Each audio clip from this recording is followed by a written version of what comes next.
there, welcome to the show. It's such a good one because we're live today with Ian Anderson Gray. And Ian is a brilliant, confident live video and podcasting expert. He's also the founder and CEO of Seriously Social, which is brilliant. He knows all sorts of things about blogging and social media.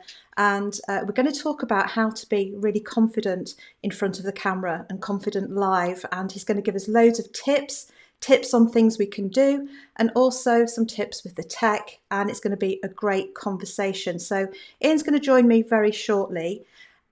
He's also, I don't know if I said this, but he's also a professional singer. So he can give us some tips on voice and how we use it and things like that. So I am going to learn so much from Ian. So we're going to do that. Please do let us have your comments and your questions for Ian as we go through the show. And also if you're watching on replay as well, we'd love to have those and we'll answer them in the future when you're watching. So I will be back with Ian just in a moment after this. This is the Idea Time Show with Dr. Jo North, helping facilitators expand their creativity, confidence and impact through the power of innovation in action. Gain confidence as a facilitator, confidence with the technology, and confidence with your content and event design. Tune in every week for practical tips, strategies and interviews that will accelerate your personal and business success. And now, here's your host, Dr. Jo North.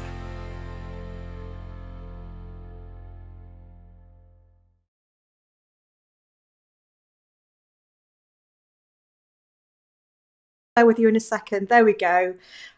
First time ever doing a live video. So if I have a bit of trouble with the buttons, do forgive me, but I'm in great hands because Ian is an expert on all of these things. So Ian, welcome to the show. Sorry about the delay there for a moment.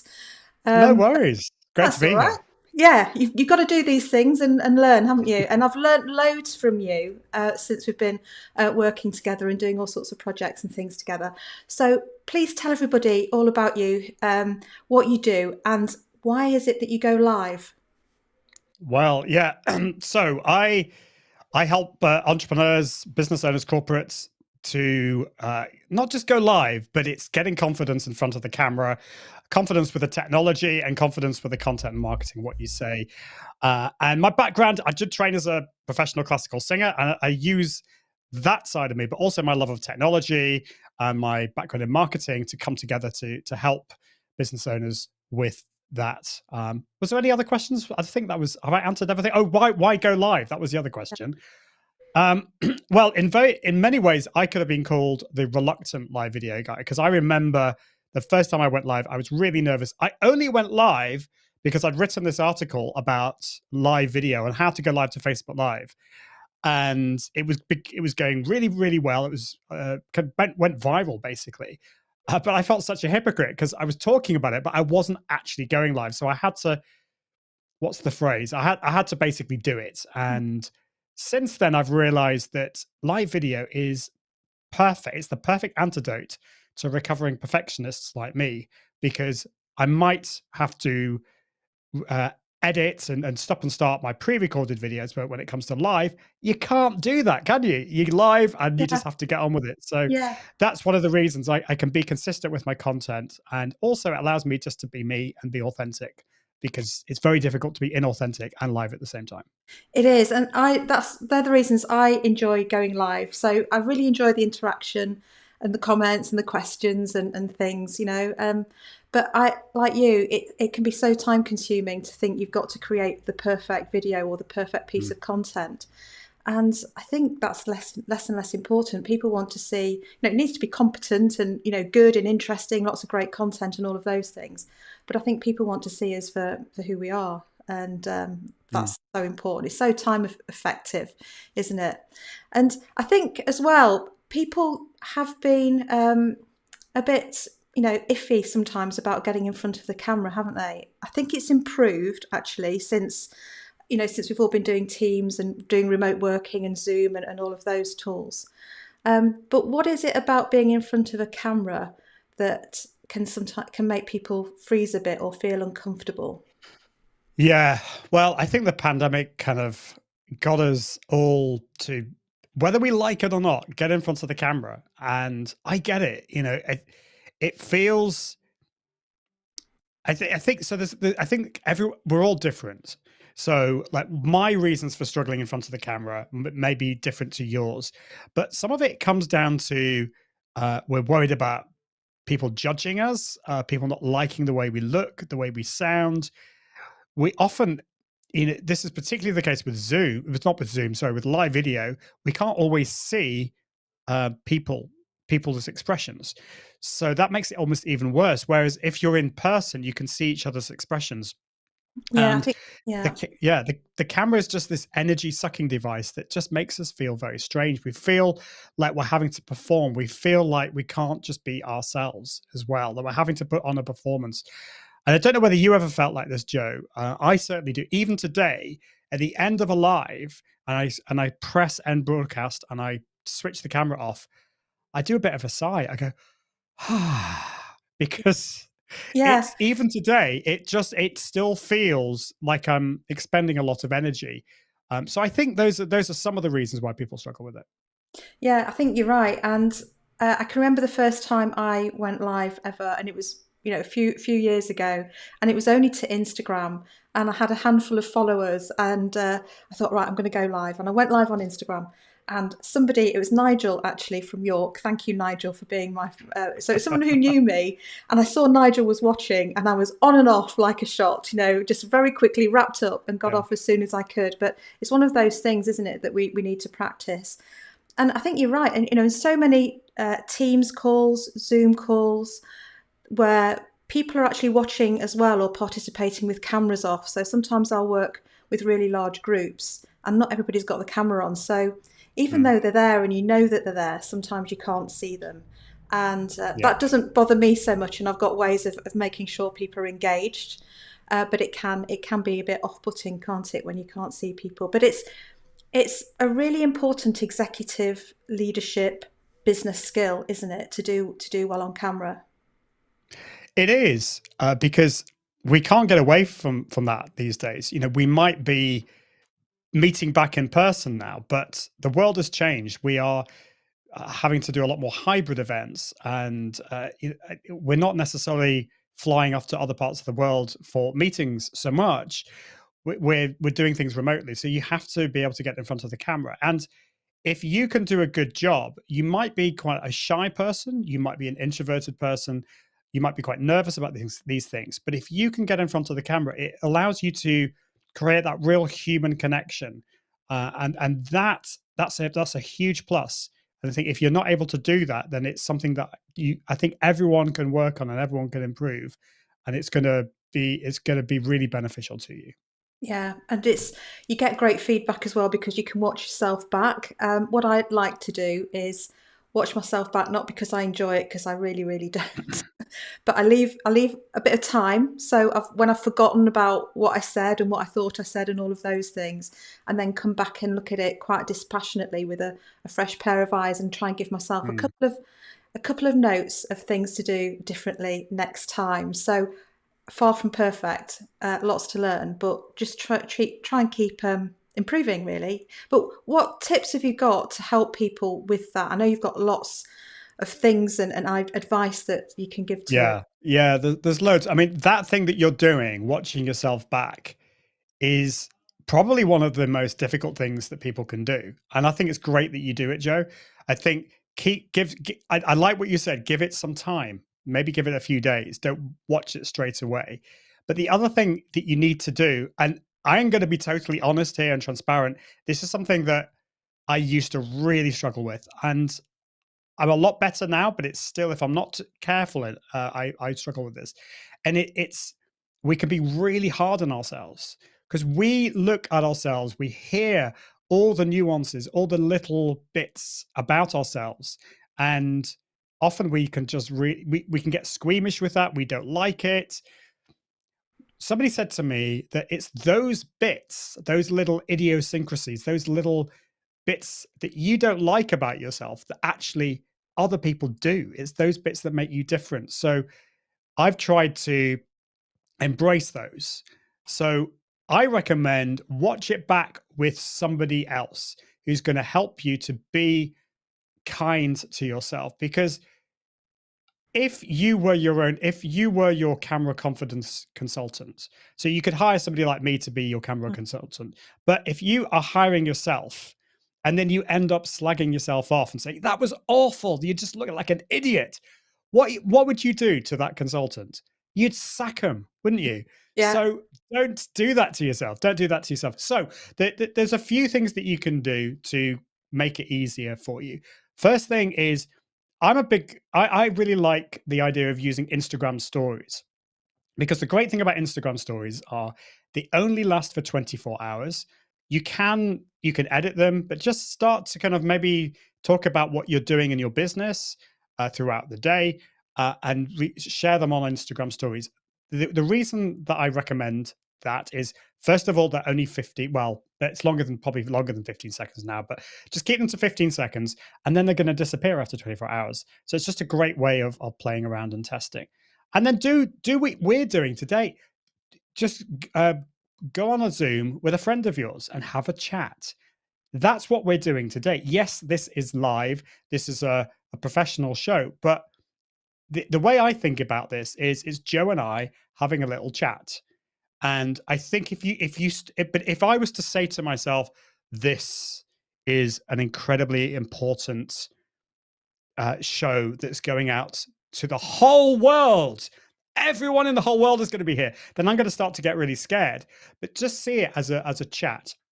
And the other thing that you can do, there's lots of warming up exercises, and this is my kind of singing background here.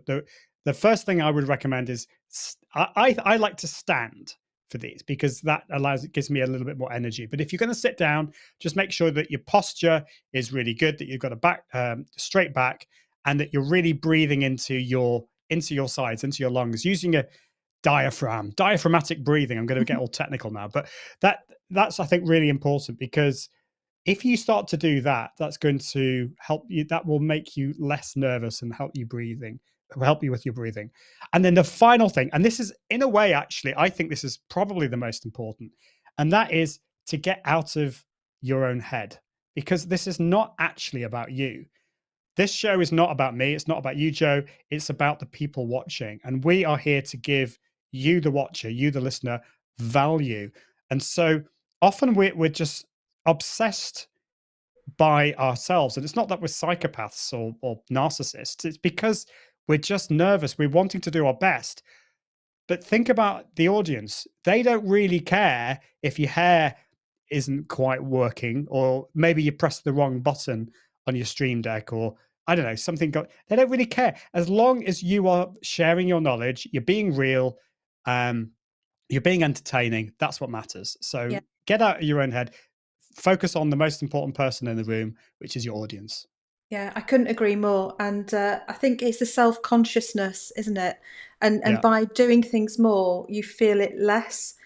So I've got a long way to go in terms of my learning in front of the camera. Well, we all do. We're constantly learning. And you've been an amazing help in terms of giving me the confidence to do some of the things that I've been doing. So thank you for that. You've been amazing. I'm standing, and as you were talking then, I know you were talking about when you're sitting down, but I was sort of thinking, where's my posture? What's my breathing like? But it does make a difference. And I was working with a group of people in an organisation, it's about a week or so ago, and I was helping them with the presentation skills and being confident at presenting. And I had the whole room singing Daddy's Got a Head Like a Ping Pong Ball, which is one I learned from you. But actually doing the vocal warm-up is really important, isn't it? It is. And it's not about singing. You don't have to sing in tune. It's not about being musical or anything. So the song, if you don't know, Daddy's Got a Head Like a Ping Pong Ball, it's based on the music, the William Tell Overture. So it goes, Daddy's got a head like a ping pong ball. Daddy's got a head like a ping pong ball. And the reason I do that is because, first of all, it's funny. It's always good to start your lives or any kind of video with a smile in your face, unless it's about something sad. Then, yeah, but you know what I mean. So start off like that. And it gives you energy. It helps with your diction. It also helps with the pitch interest. So often you'll see people that will speak on a monotone like this, and it gets really boring, and the energy level goes down like this, and everyone wants to fall asleep. But with Daddy's Got a Head Like a Ping Pong Ball, immediately you're putting the energy in. Daddy's got a head like a ping pong ball. It's immediately lots of energy, and it's fun. So Yeah. we all, life's too short not to have a bit of fun. Yeah. And somebody said, but you can't do that just, if you're at an event, because people are going to hear you. But you can do it if you're driving in the car on the way there. Exactly. And there are other things that you can do, aren't there? Yeah. Absolutely. I mean, I always felt a bit self-conscious. So when I was I studied at the Royal Northern College of Music in Manchester, and sometimes it was very difficult to find a room to do your warming up. But that did not stop. Like most of the students in my year, they would go to the toilets, and you pass the gents and you'd hear this oh sound, and you go past the women and it's me, me, me, me, me, me, me, me, and all this kind of stuff. I always felt a bit self-conscious about that. So but the thing that you can do is breathing exercises. So breathing in and out. You can do some tongue twister exercises. So it could be like gibberish. It could be bada bada bada bada gada gada gada gada. That kind of thing, just to get everything going. And as you said, practice in the car. Just practice in the car. A really good thing that you can do actually is to. It depends on the technology that you have, but it could be a CD or it could be an MP3 or whatever. But just record a little warm up series of exercises for you, and then you can just warm up and do it that way. Put it onto your phone and just do that before you go on to do your speech or your Zoom or your Teams or whatever it is that you're doing. Yeah, they're great tips. Some of mine when I'm nervous are I think I have a stars in their eyes moment. So which I probably need to explain, especially to people who aren't of my age or generation, potentially yours, Ian, although I'm sure, so stars in their eyes, if you remember, it was with Matthew Kelly, and Yes. a celebrity off a soap opera or something like that, would come on and say, tonight, Matthew, I'm going to be, and then there'd be dry ice and flashing lights and all the things, and they'd get Freddie Mercury or whoever, right? And they would be transformed into something that somebody who did sort of resemble Mercury on a bad day, and sing some Freddie Mercury. But it's sort of that moment that, like, right, we're on, and having the switch go on where feel a bit of anticipation, a bit of a bit of nervousness, which I now reframe as excitement beforehand, but then channel that, switch it into we're on now, and it's time to do the thing, and I find that really, really helps. It's a silly thing, but yeah. Well, I think I'm not a psychologist, but psychologists do say that the emotion of nervousness or fear is very similar to excitement. Yeah. And so if you are on stage, let's talk about stage first, and then we'll move on to the camera, because there are some subtle differences here. So you're on stage in front of an audience, and if you're normal, there are some people who aren't like this, and that's fine. If you don't get nervous, that's great. But if you're like most of us, you'll feel nervous, and it's because you want to do your best. But it's turning those nerves into excitement on stage. And often you'll find that those nerves, you can use those as a springboard to perform your best. Now, I just want to make a slight sideline here. You mentioned the stars in your eyes thing. That takes me back, Joe. That really does. So I know this is not what you meant at all, but it just reminded me, what you don't want is to then become somebody else. You want to become you. You want to become a more animated version of you. I call this heightened authenticity. So that's how these nerves and the adrenaline pumping through your veins is going to help you stay. You're going to be you, but it's going to be more you. There's going to be more excitement there. So that's important. Now, what happens when you're on stage is that the audience, the energy of the room and the audience, you can feed off that, kind of like a vampire. Not really, but I don't know why I said that. But anyway, you can feed off that. The problem is when you're on camera. Now, at the moment, I can see you, Joe, but even though I can see you, it's not quite the same as if I was seeing you in person. Mm-hmm. And if there was a big room of, whatever number of people. And it's because the camera is this energy sucking device. As human beings, I think we're kind of built to interact with other human beings.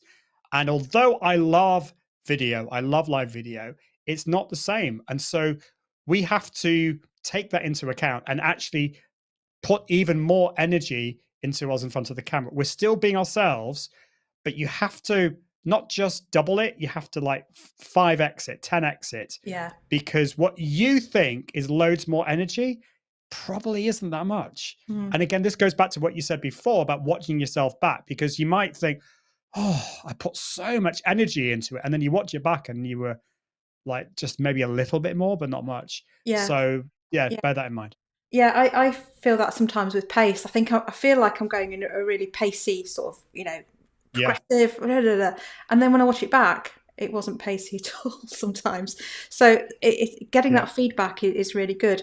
And I think even on Stars in Their Eyes, although there might be Freddie Mercury or Madonna or whoever they're still being them. That's true. And I couldn't agree more. It's not about being anybody else. It's more of that moment of we're on, and having that switch in your brain that says we're on. You're on now. I agree with nerves and excitement and that differentiation, because it's the same physical, chemical, sort of neurological stuff that's going on. The difference is how we choose to interpret it. And Yes. I spoke at a really large event, and it wasn't long after COVID, and everybody was getting out again, and I'd sort of forgotten how to stand in front of a couple of hundred people and present. And I started to feel it, and I just said, this is excitement. This is going to be great. It's because you're looking forward to it. It's because you've not done this for so long. You're looking forward to seeing everybody and having the opportunity to do this. And I had to do that over and over again, and then it sort of works. But I think, practicing in many small ways, it is really good, so that when we do need it, we've practiced and we've tried all of that. And I think the breathing out as well helps, actually, doesn't it? For me, if I focus on the out breath, yeah, because you're exhaling. But from a biological sense, you're exhaling the carbon dioxide, but also it just helps you relax, and then you can breathe in another bit of air. And the other thing I would say is raise your soft palate. So again, we're getting a little bit technical here, but this is the back of your throat, the top of the throat.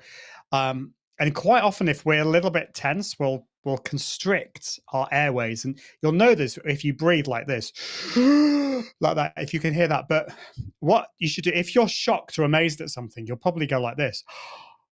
And you should feel the coldness at the back of your mouth or your throat, because the air's hitting that, and that's because you've raised the soft palate, and that just gives a much more open feeling as well. So think about that when you're speaking, and it also adds a little bit of resonance to your voice as well, so you don't sound like this. It's a little bit more bright and exciting. Yeah, and some people have that lovely tone to their voice, like that radio tone. I can't describe it. I don't have it, but it's lovely to hear. And how do you develop that? Because that really adds to leadership, impact, and presence, and confidence, and all of those things, doesn't it? To have that tone and that presence in your voice. Well, so there are radio voices that are too soothing. So I know a few people like this who they're great on podcasts. Well, even still, I sometimes find myself, this would be great to fall asleep to. It's just so soothing and nice and relaxing like this, And so you don't want to be like that. So I do think the authenticity thing is important. But if you have some of us have, there might be some aspects of our voices that we might want to tone down, just because it might be jarring or it might be difficult for people to understand. So I'm not talking about like getting rid of your accent and speaking with traditional BBC Queen's English or anything like that. It's more that you need to just be aware of the people who are in the audience, and so it's just enunciating your words a little bit more. So it's the beginnings and endings of words, and also just thinking about the vowel sounds as well. So just enjoying all the syllables. So think about when you're speaking, What you could do, actually, this is something I do in singing, is just, for example, think of a phrase that you're going to be sharing in your presentation, and then just slow it down and elongate all the words. So, for example, the word tonight. How many syllables does that have, Joe? Tonight. The way you say it, it sounds like 3, but it's 2. Yeah, that's really interesting you said that. I'm sorry to put you on the spot. So technically it's 2 tonight. But if we slow down, the 2 is always going to be just 1, but the night,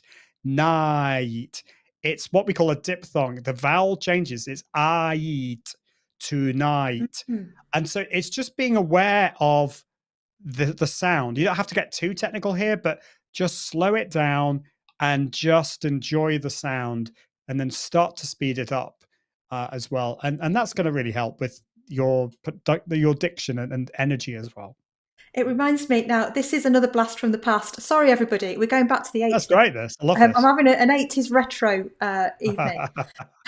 But in the 80s, I was on Blockbusters, which for everyone listening and watching over, from overseas, it's a TV quiz show that people in their late teens went on, and you had to get from one side to the other and block the other team who were also trying to do the same. One was going up and down, the other one were going across.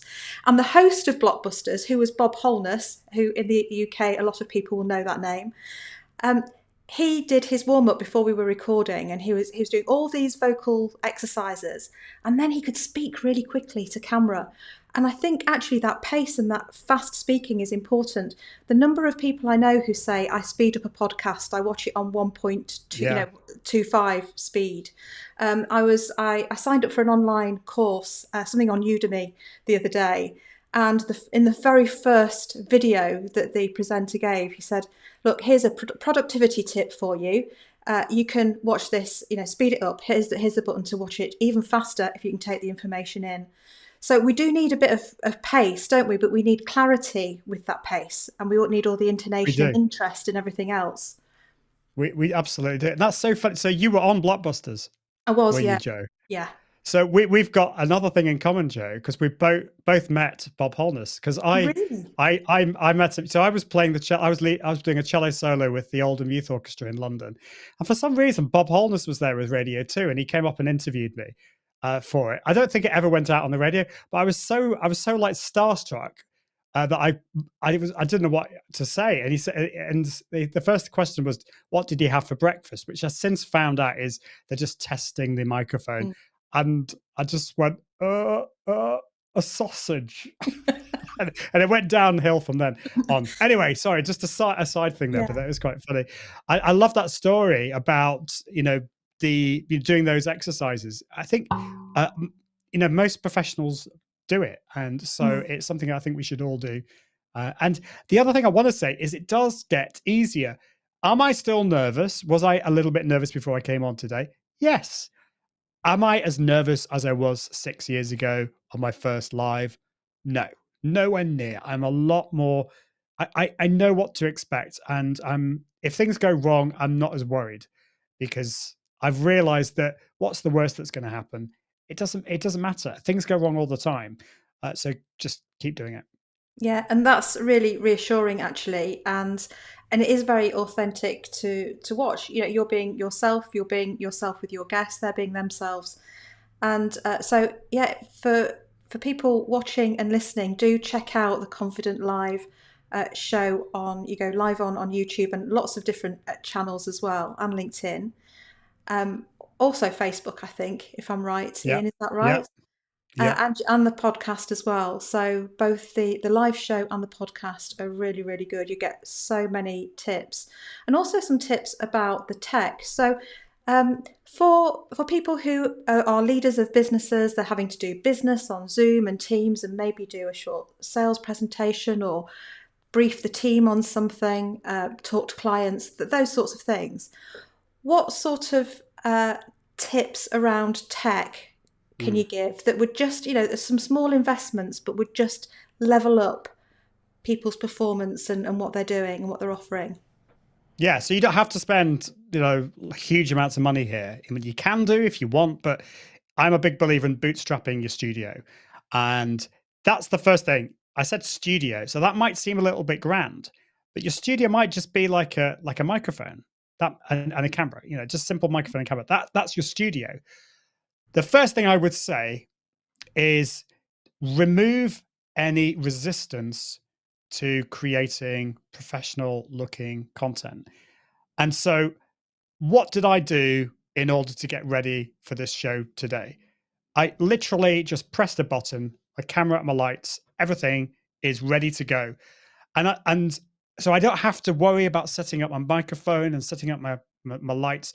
If I did that, I probably wouldn't create content anywhere near as much as I do, because I just want to get rid of any friction, anything that gets in the way of me getting in front of the camera and looking professional. So that's the first thing. Just make sure that everything is there, ready to set up, that you don't have to worry about anything. The second thing I would think about before you worry about your camera, just invest in a decent microphone, because sound is the most important thing. Okay, camera is good because you want people to stop in the feed if you're going live or it's video. But if people can't hear you, they're going to switch off. If you've ever had a Zoom with somebody and it sounds like they're in the bath or something, it's echoey and there's kids screaming in the background or whatever, or there's lots of wind noise, that's just no good. So invest in a decent camera. It doesn't need to be expensive. The one I tend to recommend to people is it's made by a company called Samson, and that is like Samson and Delilah. So it's SAMSON, and it's the Q2U microphone. So it's a dynamic microphone. You have to get quite close to it. And the reason I recommend that is because it's a dynamic microphone, it means that it's not going to pick up lots of sounds, from down the corridor or whatever. So invest in a decent microphone, and then you can invest in a camera. That's more. We could probably spend a whole show talking about cameras, but start with audio, then think about camera, and then of course the other thing is lighting.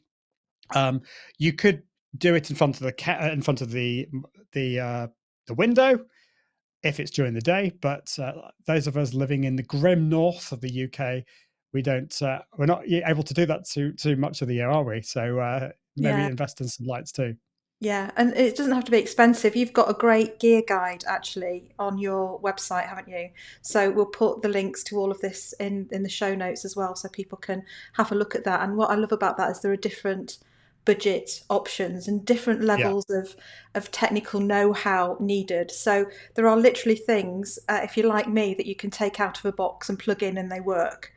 For not much money, and then there are things that you channel this through that, and you have a deck of knobs and dials and things that you turn, and that plugs into something else. So whatever your level of interest and budget and your technical expertise, there's something there. So we'll link to that. And what about things like talking to the camera rather than talking to the screen? Do you find a lot of people have to train themselves to where they look and all of those things? Yeah. So I'm kind of cheating at the moment because I'm actually using a teleprompter. So I'm actually looking at you at the moment, Joe.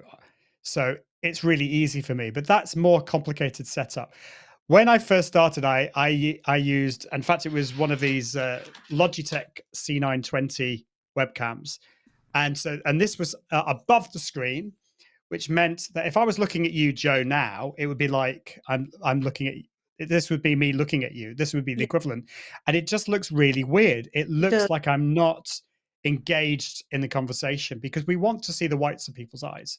So what I did, so just a warning here, this is highly technical, okay? Highly technical. What I did is I got a piece of paper. I put a hole in it. I put 4 red arrows towards the hole. And then guess what I did? I stuck my camera through the hole, and that basically was it worked wonders because it forced me to look at the camera, not at you. And to begin with, it felt weird because we're programmed to look at other human beings, but and the camera is this kind of inanimate object, isn't it? It's so you have to train yourself to look up towards the camera. Now, in our modern age, there are now some other pieces of gear that you can buy. There's this little perspex. I don't know what do you call it, but it kind of, you attach it to the top of your screen, and it allows you to put your camera in the middle of your screen, your laptop screen. But so it's great in the sense that it stops you from having to look up. But the only problem with that is you're getting, this camera is kind of in the way of your screen. And then if somebody's like sharing something on the screen, you can't see it. So I personally think you should just learn to program yourself to look up. Yeah. And that's it took me probably about 2 or 3 weeks before I really got it. But in the end, it's fine. And people on their phones, because actually a phone is a good way to get started. That's true. You can go live from your phone, can't you? I mean, your phone's a brilliant piece of kit. So you don't have to buy anything. Actually, the microphones are quite good. The cameras are pretty good as well. But people they don't look into the lens of the phone, do they? They look at it's more difficult. It's more difficult on a phone because, on the phone, it's not obvious where the camera is. I actually have to really look, and I can see this tiny insignificant dot right at the top there. So again, what I'd recommend there is just get a sticker with an arrow pointing towards that thing. It's harder on your phone because there's a big image of yourself. And again, it's not that you're being narcissistic. I don't particularly want to look at a picture of myself, but I can't miss it. It's there in front of me, and there's this tiny little camera at the top. So that's what I'd recommend. Put a little a sticker at the top. And yes, starting off with your phone is a really good way. There are some downsides. There are some things that you can't do if you're going live from your phone. But if you're just getting started off, it's a great way to get started. Yeah. And teleprompters look good as well. So I've just invested in one of those. It's all set up, but I've never used it. I haven't used it yet. It's pretty recent addition. But I think for those things where you're doing something that's pre-recorded, particularly for me, and you spend so long trying to remember the things you're going to say and do so many takes trying to say the thing you're going to say, and it's important that it's right and it's concise and that it's phrased correctly. I think that'll be a time saver. So that's what I'm hoping. Definitely. It's so inexpensive and so easy, and it's actually quite interesting when maybe that's just me. It's quite interesting when you get into it as well, I think. But yeah, I think, with presenting, people have got into online and in meetings. What I've noticed is that people have got into bad habits of having the notes in front of them on the screen, and really, when they're doing a presentation, they're just reading out from the notes rather than actually being spontaneous and, being rehearsed and practiced and prepared and all of those things. That's important. But not, don't just read off what you've got in front of you. It's ad lib around it. Give yourself some prompts and some bullet points and things, but then add around it rather than just have your notes on the screen, because you can tell when people are doing it. I was thinking they're just reading that out. They've got that on the screen and they're just reading all the thing. Yeah, and this is a toughie because, I've worked with clients who want to write everything out word for word, but it's so obvious that it's like, hello, my name is Ian Anderson Gray, and today I am with Dr. Joe North. It sounds, I was just making that up, but it sounds like I'm reading. And so I think exactly what you say, Joe, what if you're going to use a teleprompter or any notes, and I do use a teleprompter, so what I do is I put word for word the first sentence and the last sentence, because often my mind goes blank and I even forget who I am. So I'll just put like, hello, my name's Ian Anderson Gray, and blah, blah, blah, blah, blah, just in case my brain goes to mush. But everything else are just bullet points, bullet points. So, and to begin with, it feels like a really scary thing, but it's actually really liberating because you're using those points just as an aide-memoire. It's reminding you what you're going to say, and you already know that because you know your stuff. You do. You know your stuff. If you're going to be talking about something, you do. And if you don't, if your brain goes to mush, then don't worry about it. Go on to the next point and say, oh, I'm going to come back to that later. Go on to the next point, because you're human and people understand that. But just put the bullet points. And that's what I do for all of my shows. I always put bullet points. If I've got guests on, I will put some questions. But often I will ditch the questions and I'll go on to, because the conversation, it's a conversation. So, and you've got to, I think, do a bit of ad lib, because it depends on the room that you're in, either a physical room or the Zoom room or whatever it is, because you will start to gauge the energy. So some people might start falling asleep, and so you think, oh, I think I need to change tack here and do something interesting and exciting. And you can't do that if you've got word for word notes. You're going to carry on no matter what, and the whole place will be snoring away, and you can't do anything about it. That's worse than writing bullet points. Yeah, it is. It is. And I think as well, it's sometimes I find that just getting the audience to do something as well, it's harder when we're here live, because it's we can ask for comments and answer questions and Yeah. engage that way. And please do let us have your questions and your comments. Let us know what you're thinking. Maybe you've got some really fantastic tips and tricks that you use for confidence and to present really well on camera. But I find that if I ask people to do something, and if I do that really early into the presentation, whether it's an in-person one or an online Zoom or Teams one, then that sort of settles me. So I'll ask them to do something. So I use a tool called Mentimeter, and get people to poll or vote on something, or give me some feedback or put something in the chat, just to get them doing something. And that settles me down. It gets them into it. And then we've started that sort of dynamic relationship between the two of us, and then it feels to really take Yes. off from there, and doing that really early on. So That's great. I yeah. love that, Joe. And I was just two quick things there. The other two things, the other two tools that I think are really good is empathy. So empathizing with the people who are there, like say for example, you're speaking just after lunch. Just say, look, we've just had our dinner. We're probably all feeling a little bit tired. That's okay. We're going to get, a little bit of empathy can sometimes be good. Also, the elephant in the room. So the elephant in the room might be, maybe, I don't know what it is, but there might be something that's really obvious and people are feeling a bit kind of uncomfortable, but you're just like letting it all out. So, look, yes, I've spilt coffee all down my top. It's okay. Whatever it is, so I think that's important, just to make everyone feel comfortable. You want people to feel comfortable. Yeah, you do. And it's about being engaging, and people can tell when you want to deliver value and you want to be helpful and share your knowledge. I went to a very large conference overseas. All the speakers were amazing, and so thank you to all of them. The ones that were even more amazing than the others, there was one person who was there in trainers, old jeans and a jumper, and the value was incredible. The engagement, she really wanted to connect with the audience and give as much value and answer as many questions in that time as she possibly could, and was so generous. She went down an absolute storm. And then in contrast to somebody else who was super polished, she looked incredible, looked fantastic, but everything was behind a paywall.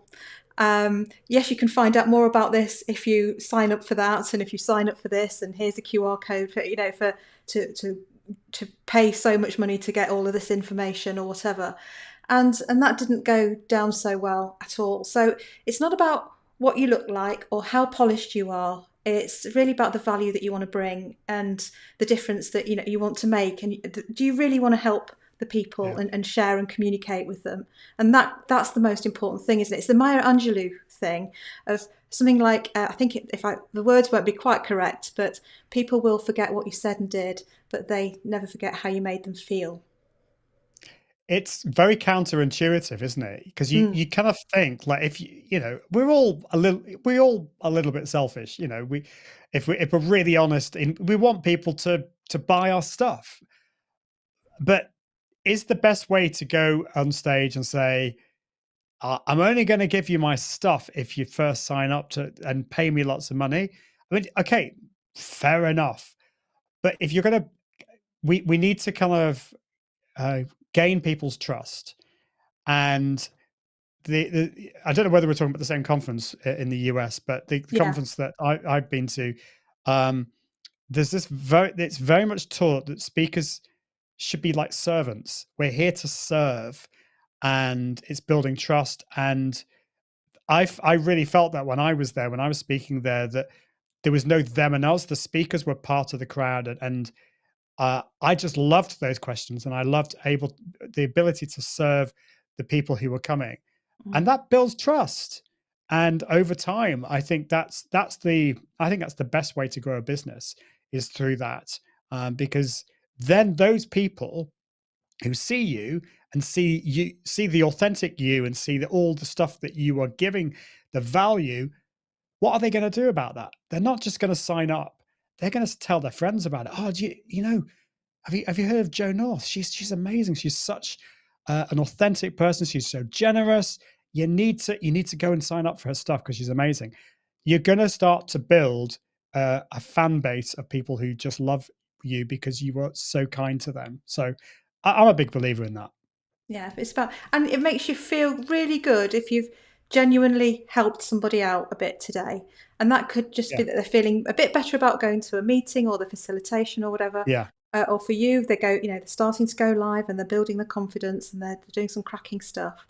It feels better as a presenter as well, doesn't it? So, well, look, Ian, I've learned so much from you I'm trying to remember how many, it was pre-COVID. So I reckon it was 2019 or just around about there that you and I first met. So thank you for all the support you've given me. And I'm sure there are people who would love to get in contact with you. So what's the best way for them to connect and get in touch and find out more and access all your great stuff? Because you've got loads of brilliant free resources, haven't you? Oh, thanks, Jo. Yeah, well, look, my website is probably the best place to go to. iag.me. I've got a podcast. I've also, this is exciting, it's kind of hot off the press. I'm one of 35 or 36 authors for this new book by Mark Schaefer. It's called The Best Marketing Book Ever. So you can find out more about that at iag.me/book. And I'd love to just connect with me on the socials. I have carelessly scattered myself across pretty much all of the socials. I'm not really very active on TikTok, but other than that, I'm around. So do get in touch and I'd love to speak with you.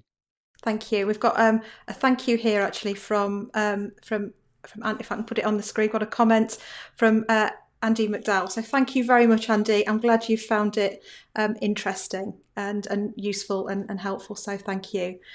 And yeah, so we will share all of this. The links will be in all the show notes. So we'll share all of that. And do get in touch with Ian and let us know what you've. We've got quite a few comments coming in here. Katie Simpson saying hiya as well. Hiya, hi there, Katie. Hi, Katie. Good to see you. Yeah, good to see you. Thanks for joining us. Right, so Ian, thank you so much. You've been absolutely brilliant, given loads of value, and I know that there's a lot more. And thanks for all the support. So yeah, I'll see you very soon. My pleasure. Hopefully. All right, thanks, Ian. Bye for now. Bye. Thank you for tuning in to the Idea Time Show, brought to you by Dr. Jo North. Don't forget to subscribe to our channel and access more completely free resources at bigbangpartnership.co.uk/resources. We'll see you next time.